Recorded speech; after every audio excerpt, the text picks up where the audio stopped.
Mazmur 75. Allah, Hakim yang adil. Untuk pemimpin biduan, menurut lagu, Jangan Memusnahkan, Mazmur Asaf, nyanyian. Kami bersyukur kepadamu ya Allah, kami bersyukur, dan orang-orang yang menyerukan namamu, menceritakan perbuatan-perbuatanmu yang ajaib. Apabila aku menetapkan waktunya, aku sendiri akan menghakimi dengan kebenaran. Bumi hancur dan semua penduduknya, tetapi akulah yang mengokohkan tiang-tiangnya. Aku berkata kepada pembual-pembual, jangan membual, dan kepada orang-orang fasik, jangan meninggikan tanduk. Jangan mengangkat tandukmu tinggi-tinggi, jangan berbicara dengan bertegang leher. Sebab bukan dari timur atau dari barat, dan bukan dari padang gurun datangnya peninggian itu, tetapi Allah adalah hakim. Direndahkannya yang satu, dan ditinggikannya yang lain. Sebab sebuah piala ada di tangan Tuhan, berisi anggur berbuih, penuh campuran bumbu. Ia menuang dari situ. Sungguh, ampasnya akan dihirup dan diminum oleh semua orang fasik di bumi. Tetapi aku hendak bersorak-sorak untuk selama-lamanya. Aku hendak bermazmur bagi Allah Yakub. Segala tanduk orang-orang fasik akan dihancurkannya, tetapi tanduk-tanduk orang benar akan ditinggikan. Lalu Paulus dan kawan-kawannya meninggalkan Pafos dan berlayar ke Perga di Pamfilia. Tetapi Yohanes meninggalkan mereka, lalu kembali ke Yerusalem. Dari Perga mereka melanjutkan perjalanan mereka, lalu tiba di Antioquia di Pisidia. Pada hari Sabat mereka pergi ke rumah ibadat, lalu duduk di situ. Setelah selesai pembacaan dari hukum Taurat dan kitab nabi-nabi, pejabat-pejabat rumah ibadat menyuruh bertanya kepada mereka, "Saudara-saudara, jikalau saudara-saudara ada pesan untuk membangun dan menghibur umat ini, silakanlah." Maka bangkitlah Paulus. Ia memberi isyarat dengan tangannya lalu berkata, "Hai orang-orang Israel dan kamu yang takut akan Allah, dengarkanlah. Allah umat Israel ini telah memilih nenek moyang kita dan membuat umat itu menjadi besar ketika mereka tinggal di Mesir sebagai orang asing. Dengan tangannya yang luhur, ia telah memimpin mereka keluar dari negeri itu. 40 tahun lamanya ia sabar terhadap tingkah laku mereka di padang gurun. Dan setelah membinasakan 7 bangsa di tanah Kanaan, ia membagi-bagikan tanah itu kepada mereka untuk menjadi warisan mereka selama kira-kira 450 tahun. Sesudah itu ia memberikan mereka hakim-hakim sampai pada zaman Nabi Samuel. Kemudian mereka meminta seorang raja, dan Allah memberikan kepada mereka Saul bin Kis dari suku Benyamin 40 tahun lamanya. Setelah Saul disingkirkan, Allah mengangkat Daud menjadi raja mereka. Tentang Daud, Allah telah menyatakan, "Aku telah mendapat Daud bin Isai, seorang yang berkenan di hatiku, dan yang melakukan segala kehendakku. Dan dari keturunannya lah, sesuai dengan yang telah dijanjikannya, Allah telah membangkitkan juru selamat bagi orang Israel, yaitu Yesus." Menjelang kedatangannya, Yohanes telah menyerukan kepada seluruh bangsa Israel supaya mereka bertobat dan memberi diri dibaptis. Dan ketika Yohanes hampir selesai menunaikan tugasnya, ia berkata, "Aku bukanlah dia yang kamu sangka, tetapi ia akan datang kemudian daripadaku. Membuka kasut dari kakinya pun aku tidak layak." Hai saudara-saudaraku, baik yang termasuk keturunan Abraham maupun yang takut akan Allah, kabar keselamatan itu sudah disampaikan kepada kita. Sebab penduduk Yerusalem dan pemimpin-pemimpinnya tidak mengakui Yesus.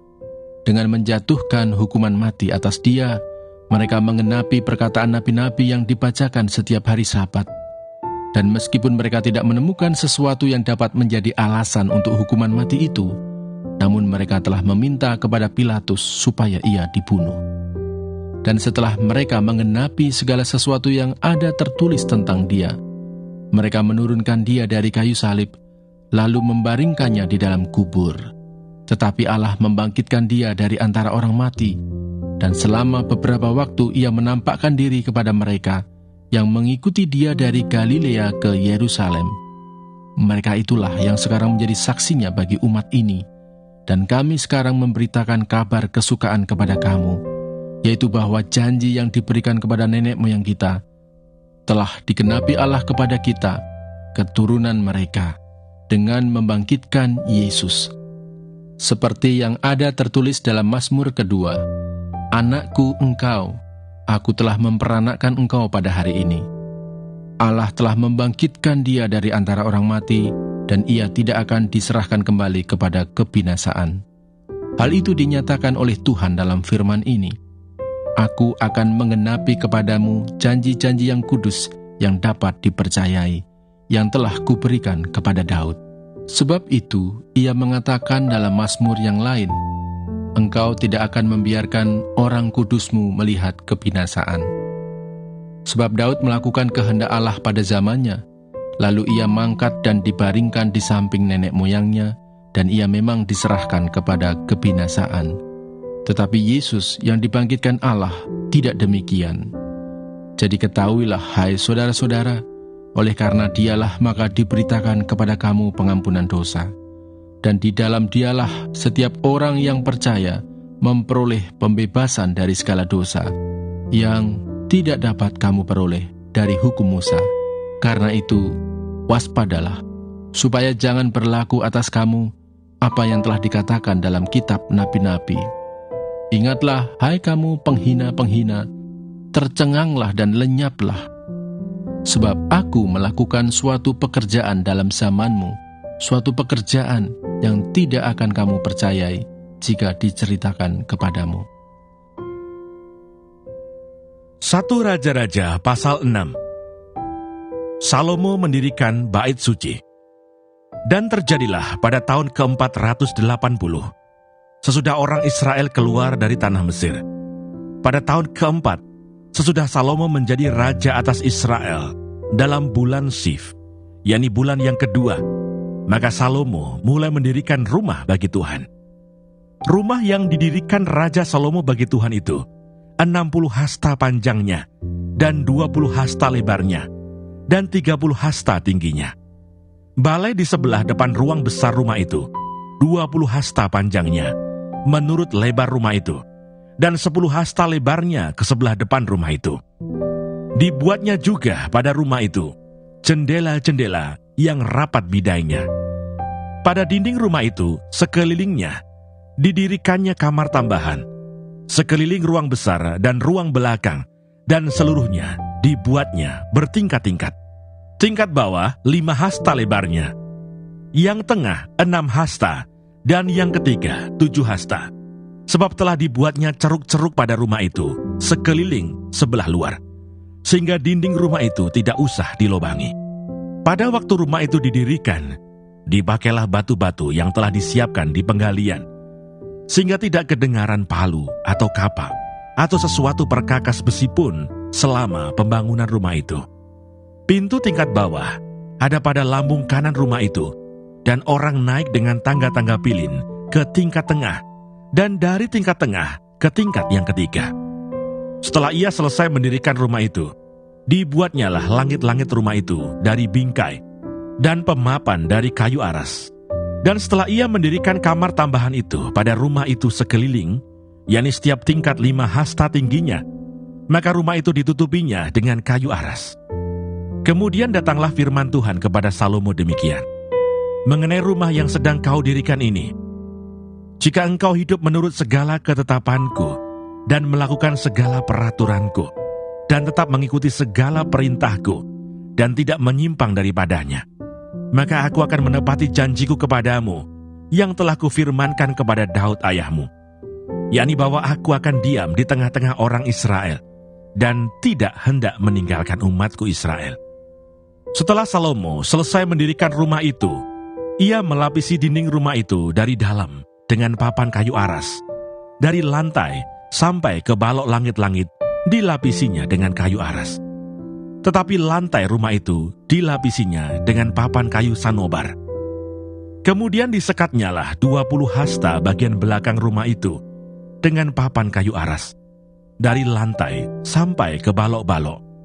Lalu dibuatnyalah ruang itu menjadi ruang belakang, menjadi tempat maha kudus. Dan 40 hasta panjangnya ruang yang di depan ruang belakang itu, yakni ruang besar. Kayu aras sebelah dalam rumah itu berukirkan buah labu dan bunga mengembang. Semuanya ditutupi kayu aras, tidak ada batu kelihatan. Demikianlah dilengkapinya ruang belakang di dalam rumah itu. Di sebelah dalam sekali, supaya di sana ditaruh tabut perjanjian Tuhan. Ruang belakang itu 20 hasta panjangnya dan 20 hasta lebarnya dan 20 hasta tingginya. Ia melapisinya dengan emas kertas, lalu ia membuat mezbah dari kayu aras di depannya. Sesudah Salomo melapisi rumah itu dari dalam dengan emas kertas, direntangkannyalah tabir pada rantai-rantai emas yang di depan ruang belakang itu. Lalu ruang itu dilapisinya dengan emas. Seluruh rumah itu dilapisinya dengan emas. Ya, rumah itu seluruhnya. Juga seluruh mezbah yang di depan ruang belakang itu dilapisinya dengan emas. Selanjutnya di dalam ruang belakang itu dibuatnya 2 kerub dari kayu minyak, masing-masing 10 hasta tingginya. Sayap yang satu dari kerub itu 5 hasta panjangnya, dan sayap yang lain juga 5 hasta. Sehingga dari ujung sayap yang satu sampai ke ujung sayap yang lain 10 hasta panjangnya. Juga kerub yang kedua adalah 10 hasta panjangnya, dan kedua kerub itu sama ukuran dan sama potongan badannya. Tinggi kerub yang satu 10 hasta, dan demikian juga kerub yang kedua. Maka ditaruhnyalah kerub-kerub itu di tengah-tengah ruang yang di sebelah dalam sekali. Kerub-kerub itu mengembangkan sayapnya, sehingga kerub yang satu menyentuh dinding dengan sayapnya, dan kerub yang kedua menyentuh dinding yang lain, sedang sayap-sayap yang arah ke tengah rumah itu bersentuhan ujungnya. Dan kerub-kerub itu dilapisinya dengan emas. Dan pada segala dinding rumah itu berkeliling, ia mengukir gambar kerub, pohon kurma, dan bunga mengembang, baik di ruang sebelah dalam maupun di ruang sebelah luar. Juga lantai rumah itu dilapisinya dengan emas, baik di ruang sebelah dalam maupun di ruang sebelah luar. Sebagai pintu masuk ke ruang belakang, dibuatnyalah pintu dari kayu minyak. Ambang dan tiangnya merupakan segi 5. Pada kedua daun pintu yang dari kayu minyak itu, ia mengukir gambar kerub, pohon kurma, dan bunga mengembang. Kemudian dilapisinya dengan emas. Juga pada kerub dan pada pohon kurma itu disalutkannya emas. Demikian juga untuk pintu masuk ke ruang besar itu, dibuatnya tiang-tiang dari kayu minyak yang merupakan segi 4. Dan 2 pintu dari kayu sanobar. Kedua papan pintu dari pintu yang satu dapat dilipat, dan demikian juga kedua papan pintu yang lain. Lalu diukirnyalah padanya kerub, pohon kurma, dan bunga mengembang. Kemudian dilapisinya pintu itu dengan emas pipih pada gambar ukiran itu. Ia mendirikan tembok pelataran dalam dari 3 jajar batu pahat dan dari 1 jajar balok kayu aras. Dalam tahun yang keempat, dalam bulan Sif, diletakkanlah dasar rumah Tuhan. Dan dalam tahun yang ke-11, dalam bulan Bul, yaitu bulan ke-8, selesailah rumah itu dengan segala bagian-bagiannya dan sesuai dengan segala rancangannya. Jadi 7 tahun lamanya, ia mendirikan rumah itu. Salomo mendirikan istananya sampai 13 tahun lamanya. Barulah selesai seluruh istananya itu.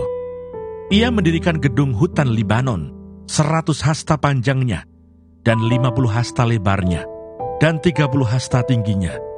Disangga oleh 3 jajar tiang kayu aras, dengan ganja kayu aras di atas tiang itu. Gedung itu ditutup dari atas dengan langit-langit kayu aras. Di atas balok-balok melintang yang disangga oleh tiang-tiang itu, 45 jumlahnya, yakni 15 sejajar. Ada pula 3 jajar jendela berbidai, jendela berhadapan dengan jendela 3 kali. Dan semua pintu dan jendela segi 4 bangunnya, jendela berhadapan dengan jendela 3 kali. Ia membuat juga balai saga 50 hasta panjangnya dan 30 hasta lebarnya. Dengan di sebelah depannya sebuah balai lagi yang bertiang dan bertangga di sebelah depannya. Dibuatnya juga balai singgasana, tempat ia memutuskan hukum, balai pengadilan, yang ditutupi dengan kayu aras, dari lantai sampai ke balok langit-langit. Dan gedung kediamannya sendiri di pelataran yang lain, lebih ke sebelah dalam lagi dari balai itu, adalah sama buatannya. Dan bagi anak Firaun yang diambil Salomo menjadi istrinya, dibuatnya juga sebuah gedung sama dengan balai itu. Tembok dari semuanya ini dibuat dari batu yang mahal-mahal, yang sesuai dengan ukuran batu pahat, digergaji dengan gergaji dari sebelah dalam dan dari sebelah luar, dari dasar sampai ke atas, dan juga dari tembok luar sampai kepada tembok pelataran besar. Bahkan dasar gedung-gedung itu dari batu yang mahal-mahal, batu yang besar-besar, batu yang 10 hasta, dan batu yang 8 hasta. Di bagian atas ada batu yang mahal-mahal, berukuran batu pahat, dan kayu aras juga. Sekeliling pelataran besar, ada tembok dari 3 jajar batu pahat, dan 1 jajar balok kayu aras. Demikian juga sekeliling pelataran dalam rumah Tuhan dan balainya. Benda-benda logam bait suci. Kemudian Raja Salomo menyuruh orang menjemput Hiram dari Tirus. Dia adalah anak seorang janda dari suku Naftali, sedang ayahnya orang Tirus, tukang tembaga. Ia penuh dengan keahlian, pengertian, dan pengetahuan untuk melakukan segala pekerjaan tembaga. Ia datang kepada Raja Salomo, lalu melakukan segala pekerjaan itu bagi raja. Ia membentuk 2 tiang tembaga. Tinggi tiang yang satu 18 hasta, dan dapat dililit oleh tali yang 12 hasta panjangnya. Tiang yang kedua demikian juga. Dibuatnya juga 2 ganja untuk ditaruh di kepala tiang-tiang itu. Dari tembaga tuangan, tinggi ganja yang satu 5 hasta, dan tinggi ganja yang kedua 5 hasta. Dibuatnya pula 2 jala-jala untuk ganja yang ada di kepala tiang itu. Jala-jala itu semacam kawat berpilin, semacam untaian rantai. 1 jala-jala untuk ganja yang satu, dan 1 jala-jala untuk ganja yang kedua. Kemudian dibuatnya juga buah-buah delima, 2 jajar berkeliling pada jala-jala yang satu, untuk menutupi ganja yang di ujung tiang itu. Dan demikian pula dibuatnya pada ganja yang kedua. Dan ganja yang di kepala tiang dekat balai depan itu berbentuk bunga bakung, tingginya 4 hasta, yakni ganja-ganja yang di atas kedua tiang itu, di sebelah atas sekali, lewat jala-jala yang meliliti perut ganja itu. Dan buah-buah delima ada 200 berjajar berkeliling pada ganja yang satu, demikian juga pada yang kedua. Kemudian tiang-tiang itu didirikannya dekat balai ruang besar. Ketika ia mendirikan tiang kanan, ia menamainya Yakin. Ketika ia mendirikan tiang kiri, ia menamainya Boas. Dan setelah bentukan bunga bakung itu ditaruh di kepala tiang-tiang itu, maka siaplah pekerjaan membuat tiang-tiang itu.